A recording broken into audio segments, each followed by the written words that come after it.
Hi, this section will be about lead-acid batteries. You may recognize this battery from the figure here. Most people will know that it is the box that is very important to start your car. You can see in the figure that the battery is built out of a stack of alternating positive and negative electrode plates. It may look very complicated, but this is a common design strategy in batteries. You are actually looking at many small batteries assembled in one big box. Taking a closer look at the battery, the lead-acid battery operates from two redox reactions.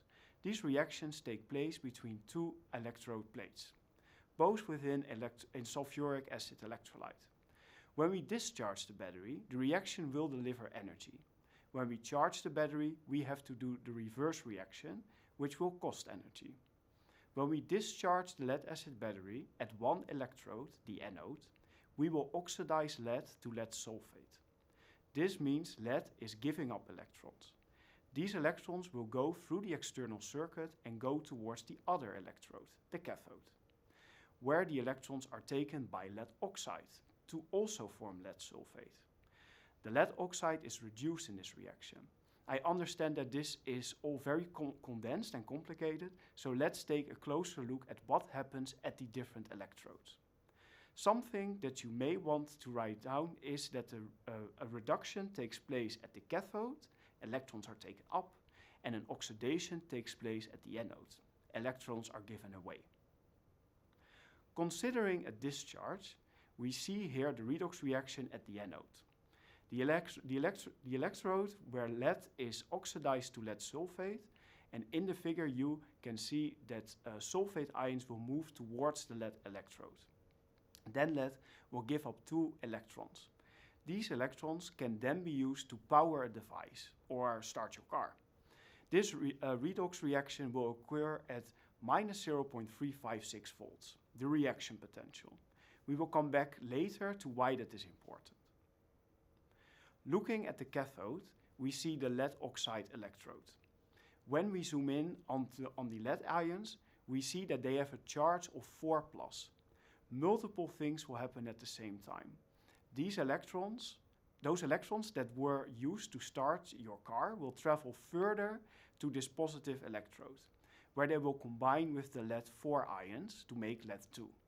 Lead-4 is reduced to lead-2. Another process that will happen is that the oxide ion will combine with two protons, H+, to form water. Again, the sulfate ions in the solution will combine with the lead. This redox reaction will occur at 1.685 volt. Coming back to the reaction potentials, we can use it to calculate the cell potential. We can calculate it by the following equation. The cell potential is the cathode potential minus the anode potential. For the anode, we found that the potential is minus 0.356 volts. And for the cathode potential, we found 1.685 volt. When we insert that into the equation, we find that the lead-acid battery should work at 2.041 volt. Truth be told, this is the cell potential under standard conditions. That is implicated by the little zero. These are specific conditions. The temperature should be 25 degrees, the pressure should be 1 atmosphere, and the concentration of ions in the solution should be 1 mole per liter. When we move a little away from these conditions, the cell potential will change, but not so much. The true cell potential can be calculated by the Nernst equation, which we will elaborate more on in another module. There we will also elaborate much more on redox reactions in general. Now that we know how the chemistry of a lead-acid battery works, we can zoom out again and look at the main drawbacks of lead-acid batteries. First, we see that they self-discharge. How much does the battery lose in energy without being used? It is quite large. It depends on the temperature. In the summer, it can be up to 5% loss of energy per day, and the conversion energy is also rather low.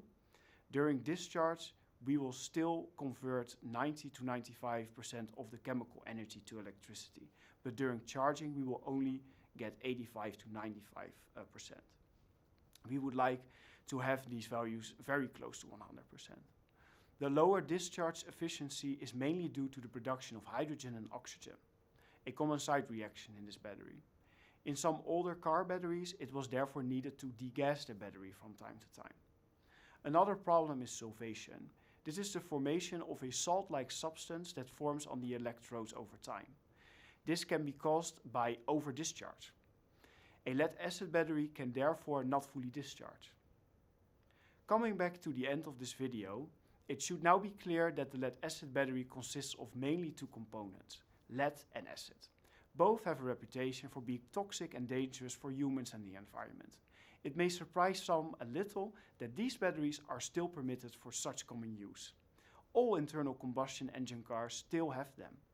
This is due to the great recycling ecosystem that has arisen for lead-acid batteries. Over 90% of lead-acid batteries worldwide are recycled.